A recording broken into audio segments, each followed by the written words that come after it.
SG Consultancy Services. Study MBBS in Russia, Philippines, Uzbekistan. సరే, ఇప్పుడు coming to the point. అసలు ఇజ్రాయెల్కి ఇరాన్కి మధ్యలో ఎంతసేపు ఇరాన్ ఇజ్రాయెల్ని ఫినిష్ చేయాలి అన్న ఆలోచన, అది కేవలం మతపరంగానే చూస్తామా, లేకపోతే డామినెన్సా, లేకపోతే పవర్ కోసమా, లేదా ఆయిల్ డామినెన్స్ కోసం, ప్రపంచవ్యాప్తంగా ఆయిల్ మా దగ్గర నుంచే ఉండాలి అన్న ఒక ఆ స్టేట్మెంట్ కోసమా? అసలు ఎందుకు, why is Israel being targeted now and then? ఇండియాను ఎందుకు టార్గెట్ చేస్తారండి? పాకిస్తాన్ కానీ మిగతా ఇస్లామిక్ నేషన్స్, టర్కీ చేస్తున్నారు, అజర్బైజాన్ చేస్తున్నారు. Why is India targeted? Hindu nation. Okay, Hindu nation అంటారు, కానీ మన దగ్గర ఉన్న ముస్లిమ్స్ ఆఫ్టర్ ఇండోనేషియా తర్వాత మన దగ్గర అందరికన్నా పెద్ద సెకండ్ లార్జెస్ట్ ముస్లిమ్స్ ఉన్న దేశం భారతదేశం. మీరు అడిగిన మతం పరంగా కాదు ఇది. ఇది బేసికలీ వీళ్ళ లాజిక్. నేను స్టార్టింగ్ మీకు ఎక్స్ప్లెయిన్ చేశాను. Israel has no right to exist. రేపు చెప్తారనుకోండి పాకిస్తాన్ భారతదేశంగా ఉండనే అసలు వాళ్ళకి అర్హత లేదు, వాళ్ళని ఫినిష్ చేసేయాలంటే మీరు ఎట్లా రియాక్ట్ అవుతారు? మా దేశం, మా ప్రాబ్లం మీకెందుకు అని చెప్పి ఇజ్రాయెల్ ఏం చేశారంటే, సరే వీ హ్యావ్ టు ఎగ్జిస్ట్. మా మీద ఆల్రెడీ 2-3 పెద్ద యుద్ధాలు జరిగినాయి మా మీద, మేము అన్నీ గెలుచుకున్నాం. ఇంకోటి, అక్కడ ఒక చుక్క నీళ్ళు పడదు, వర్షం పడదు. అప్పుడు కానీ వాళ్ళ అగ్రికల్చర్లో నంబర్ 1 ప్రొడక్షన్, టెక్నాలజీలో దే ఆర్ నంబర్ 1, మిలిటరీ టెక్నాలజీలో దే ఆర్ సూపర్. వాళ్ళ ఐరన్ డోమ్ చూసాం చాలా మటుకు. మనం ఇజ్రాయెల్ గురించి చెప్తున్నాను. ఇరాన్ కాదు, ఇరాన్ అక్కడి నుంచి కొనుక్కున్నారు దొంగతనంతో. అది పాకిస్తాన్ చేసినట్లనే. పాకిస్తాన్ న్యూక్లియర్ టెక్నాలజీ జర్మనీ నుంచి దొంగతనం తీసుకొచ్చిన మనిషి ఏక్యూ ఖాన్. ఆయన సెటప్ చేశారు వాళ్ళ న్యూక్లియర్ అంబిషన్స్. ఇన్ఫ్యాక్ట్ ఆ టైంలో 1980s 90sలో ఇజ్రాయెల్ ఆఫర్ చేశారు ఇండియాకి, మేము పాకిస్తాన్ దగ్గర ఉన్న న్యూక్లియర్ టెక్నాలజీని మొత్తం ధ్వంసం చేస్తాం, ఇప్పుడు ఇలాగా ఇరాన్ మీద చేస్తున్నాడు, దాడి చేస్తామంటే అప్పుడున్న కాంగ్రెస్ గవర్నమెంట్ ఒప్పుకోలేదు.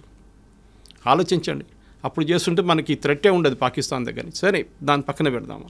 ఇప్పుడు ఇరాన్ కేసులో ఏమైందంటే, ఇరాన్కి న్యూక్లియర్ టెక్నాలజీ వాళ్ళ చేతికి దొరికింది, వాళ్ళకి యురేనియం దొరికింది, ఇంపోర్ట్ చేసుకోవచ్చు మీరు ఫర్ పీస్ఫుల్ పర్పసెస్. కానీ పీస్ఫుల్ అని ఇరాన్ ఎప్పుడు ఉండరు, మన అందరికి తెలుసు. వాళ్ళకి అంబిషన్ ఏంటంటే, ఒకటి, మాకు వరల్డ్లో మేమే నంబర్ 1 లీడర్. అంటే ఒకవైపు టర్కీ ఏమంటున్నారంటే, మేమే ఒరిజినల్ ఖలీఫా, అక్కడి నుంచి మా లైనేజ్ డైరెక్ట్ ప్రాఫెట్ మొహమ్మద్ నుంచి మాకే, మేము ఖలీఫేట్ మేమే. ఒటువైపు సౌదీ అరేబియా ఏమంటున్నారు, హోలియస్ట్ సైట్స్ మా దగ్గర ఉంది, మెక్కాన్ మదీనా మా దగ్గర ఉంది, we are the original Muslim Islamic nation. ఇంకోవైపు పాకిస్తాన్, మన అసీం ముని స్టేట్మెంట్ చూసుంటారు, we are the second after Saudi Arabia, మేమే సెకండ్ లార్జెస్ట్ ఇస్లామిక్ నేషన్ అంటున్నారు. ఇప్పుడు ఇరాన్ అంటున్నారు, మేమేం చేయాలి, మేము కూడా మా పవర్ చూపించాలని చెప్పి వీళ్ళు న్యూక్లియర్ ప్రాసెసింగ్ స్టార్ట్ చేశారు. ఆల్రెడీ వాళ్ళ దగ్గర బ్యాలిస్టిక్ టెక్నాలజీ ఉంది. బ్యాలిస్టిక్ అంటే మీకు ఒక 100 కిలోమీటర్ నుంచి 500-600 కిలోమీటర్ కొట్టచ్చు మీరు. ఇప్పుడు 1000 కిలోమీటర్ కూడా ఉంది, మిసైల్స్ కొట్టచ్చు. కానీ మిసైల్స్ని మీరు ఒకటి అమ్యునిషన్ పెట్టి పంపించవచ్చు, ఇంకోటి న్యూక్లియర్ వెపన్ పెట్టి పంపించవచ్చు. న్యూక్లియర్ వెపన్ ఎవరు వాడరు, ఉంటుంది దమ్కి ఇవ్వడానికి ఉంటుంది అంతే, నా దగ్గర ఉంది చూడు అని చెప్పడానికి. పాకిస్తాన్ చేసినట్లు మనం బ్లఫ్, మోదీ గారు అన్న వీ కాల్ దేర్ బ్లఫ్ అన్నారు. ఇరాన్ ఏం చేశారంటే, న్యూక్లియర్ ప్రాసెసింగ్ మొదలుపెట్టి వాళ్ళ పవర్ ప్లాంట్ ఉంది, వాళ్ళకి ఒక న్యూక్లియర్ పవర్ ప్లాంట్ అక్కడ వాడుకుంటారు. మన హైదరాబాద్లో చర్లపల్లిలో న్యూక్లియర్ ఫ్యూయల్ కాంప్లెక్స్ ఉంది. మనం బయట నుంచి తెప్పించుకున్న యురేనియం అంతా, అది కాకుండా మన దగ్గర ఉన్న కొంచెం యురేనియం వాడుకొని దాన్ని ప్రాసెస్ చేసి రాడ్స్లో తయారు చేసి మన కల్పాకం కానివ్వండి, మిగతా మన కైగా లాంటి అటామిక్ పవర్ ప్రాజెక్ట్స్కి పంపిస్తాం. ఓకే, అక్కడ వాళ్ళు దాన్ని న్యూక్లియర్ పవర్గా వాడుకుంటారు, న్యూక్లియర్ పవర్ జనరేట్ చేయడానికి వాడుకుంటారు. దానికి ఒక ప్యూరిటీ లెవెల్ ఉంటుంది. ఓకే, అంటే మీరు వెపన్ గ్రేడ్కి వెళ్ళాలంటే న్యూక్లియర్ సివిలియన్ యూస్కి మీకు 20-40% ప్యూరిటీ ఉంటే చాలు. 40 కూడా చాలా ఎక్కువ. కానీ మీరు 60% దాకా ప్యూరిటీ, మీరు అంటే ఈ సెంట్రిఫ్యూజ్ అంటారు దాన్ని. మీరు కాలేజ్లో మనం ఫిజిక్స్ కెమిస్ట్రీ ఎక్స్పెరిమెంట్ చేస్తున్నప్పుడు ట్యూబ్స్ పెట్టి ట్యూబ్స్లో లిక్విడ్ సెంట్రిఫ్యూజ్ చేస్తారు, దాన్ని ఫాస్ట్గా తిప్పుతాం. దాని నెక్స్ట్ టెక్నాలజీ చాలా advance technology, same centrifuge technology nuclear యురేనియంలో యూజ్ చేస్తారు ప్యూరిటీ తీసుకురావడానికి. వీళ్ళు కూడా ఏం చేశారంటే, ఇరాన్ ఈ కొంచెం రిలాక్స్గా ఉన్న టైంలో యూఎస్ కానీ కానీ బయట నుంచి ఏదో ఇంకో పేరు చెప్పి ఆ సెంట్రిఫ్యూజ్ తెప్పించుకున్నారు. సో వీళ్ళు ప్యూరిటీ ఎక్కువ చేస్తాడని మొదలు పెడితే, యూఎస్ వాళ్ళు ప్రెషర్ పెట్టిన తర్వాత, మేము బాంబ్ చేస్తాం మీ మీద అని చెప్పిన తర్వాత వాళ్ళు ఏం చేశారు, international atomic energy agency IAEA, వీళ్ళు వరల్డ్ వైడ్ ఒక వాచ్ డాగ్ అంటాం మనం. అంటే ఎక్కడెక్కడ న్యూక్లియర్ టెక్నాలజీ ఉందో వీళ్ళు అక్కడ ఇన్స్పెక్షన్ చేస్తారు. It's UN body, independent UN body అన్నమాట. సో ఐఏఈ ఏం చేస్తారంటే వాళ్ళు వచ్చి ఇరాన్ మీద మేము మొత్తం నిఘా పెట్టబోతున్నాం. సో వాళ్ళు ఏం చేస్తారంటే ఇన్స్పెక్షన్స్ ఉంటుంది వాళ్ళకి, సర్ప్రైజ్ ఇన్స్పెక్షన్స్. మీరు ఎందుకు వాడుతున్నారు, మీరు ఎక్కడి దాకా వచ్చారు, లేదు చూడండి మేము సివిలియన్కే వాడుకుంటున్నాం, ఆ రికార్డ్ చూసుకోండి అని చెప్పి అంతా చూపిస్తారు. అది కాకుండా వాళ్ళు సీసీటీవీ కెమెరా పెడతారు, చాలా హై రెజల్యూషన్, కంటిన్యూస్ మానిటరింగ్ ఉంటుంది ఇరాన్ మీద అన్నమాట. మన మీద కూడా ఉంటుంది, ఒక్కొక్కసారి మనం కూడా డిస్క్లోజ్ చేయాల్సి వస్తుంది. సో అది కాకుండా ఇరాన్ ఏం చేశారంటే ఈ ప్యూరిటీ ఎక్కువ పెంచడం మొదలుపెట్టారు. 50 దాకా వచ్చారు, 50 నుంచి 55కి వచ్చారు. మొన్న 55కి వచ్చినప్పుడు సడన్గా ఇజ్రాయెల్ ప్యానిక్ అయ్యారు. ఎందుకంటే ఒకసారి 60% క్రాస్ చేస్తే వీళ్ళు న్యూక్లియర్ వెపన్స్ తయారు చేయొచ్చు. యురేనియం ప్యూరిటీ 60% కన్నా ఎక్కువ అయితే you can make nuclear weapons. అప్పుడు దాకా మీ సివిలియన్ యూస్కి వాడుకుంటారు. ఆ టైంలో అమెరికా నెగోసియేషన్స్ మొదలుపెట్టారు. మీకు గుర్తుంటుంది, ప్రెసిడెంట్ ట్రంప్ ఇరాన్తో మాట్లాడడం, ఫస్ట్ రౌండ్, సెకండ్ రౌండ్ బహ్రెయిన్లో జరిగింది, ఒమాన్లో జరిగింది టాక్, కానీ ఇక్కడికి వెళ్ళట్లేదు. ఎందుకు ఇరాన్ ఫైనల్ ఏమేంటంటే మాకు బాంబు కావాలి. కానీ వాళ్ళు ఏమంటారు, మేము చేయట్లేదు, చూడండి మేము మంచి అబ్బాయిలు, మేము ఏం చేయట్లేదు. కానీ ఐఏ ఏం చెప్పారంటే వీళ్ళు చీట్ చేస్తున్నారు, వీళ్ళు కెమెరాలు ఆఫ్ చేసేస్తున్నారు, కెమెరా మీద బట్టలు వేసేస్తున్నారు, ఏదేదో పని చేస్తున్నారు, సెంట్రిఫ్యూజ్ తెప్పించుకుంటున్నారు బయట నుంచి, ప్యూరిటీ ఎక్కువ చేస్తున్నారు. సో లాస్ట్కి వచ్చినప్పుడు ఒక 2 వారాల ముందు ఫైనల్లీ ఇజ్రాయెల్ డిసైడ్ చేసుకున్నారు, ఇంకా ఒక నెల ఆగితే 2 నెలలు ఆగితే వాళ్ళు వెపన్స్ గ్రేడ్ యురేనియం తయారు చేసుకుంటారు. దాని తర్వాత వాళ్ళని ఆపలేము, పాకిస్తాన్ లాగా అయిపోతారు.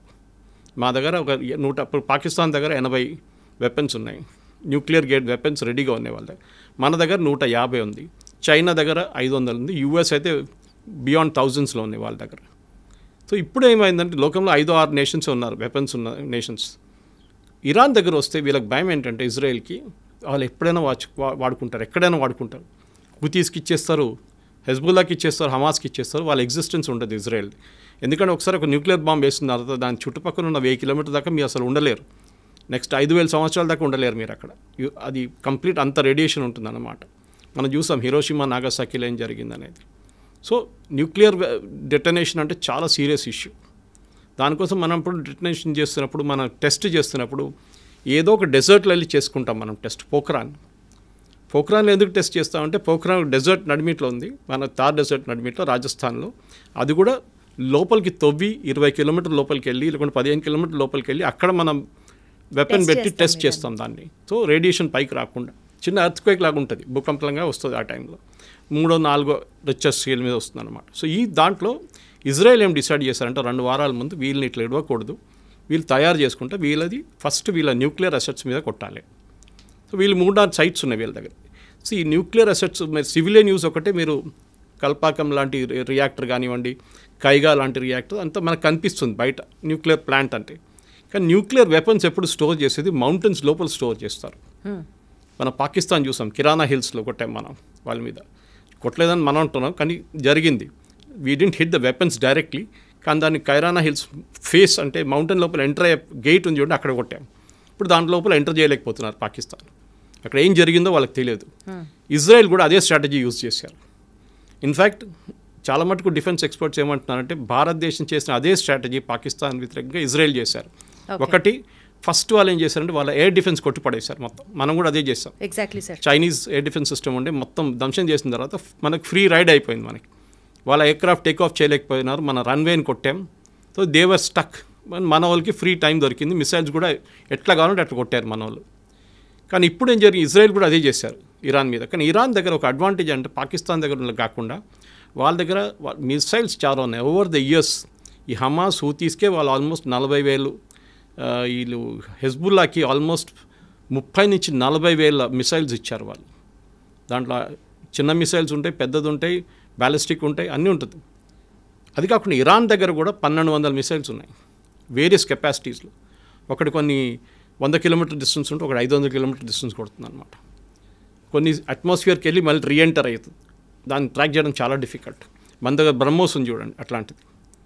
సో వాళ్ళు ఇంకో పేర్లు ఉన్నాయి దానికని, మనం బ్రహ్మోస్ అని వాడుకుంటాం. మన దగ్గర అగ్ని ఉంది, మిగతా మన దగ్గర చాలా మటుకు రేంజ్ మిసైల్స్ ఉన్నాయి అనమాట. నాగ్ ఉంది, అందరూ anti tank missiles.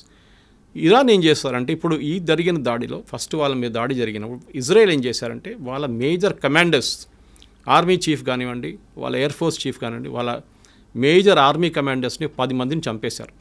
Super intelligence అంటే వీళ్ళు ఎక్కడ కూర్చుంటారో ఎవరికి తెలియదు, వాళ్ళకే తెలియదు, వాళ్ళ తోడున్న వాళ్ళకి తెలియకుండా ఇస్రాయెల్లో ఉన్న మొసాడ్ వాళ్ళు ఇరాన్లో వచ్చి అక్కడ ఉండి చేపించారు ఇది. ఇప్పుడు మీకు ఇక్కడ వచ్చే ముందు రికార్డింగ్ ఒకటి వింటున్నాను, వీళ్ళ మొబైల్ ఫోన్స్ ట్రాక్ చేశారంట. అప్పుడు వీళ్ళు ఏం చేశారు, మొబైల్ ఫోన్ ఆఫ్ చేసి పెట్టేస్తారు. మీరు మొబైల్ ఫోన్ ఆఫ్ చేస్తే మిమ్మల్ని ఎవరు ట్రాక్ చేయలేరు టెక్నికల్గా.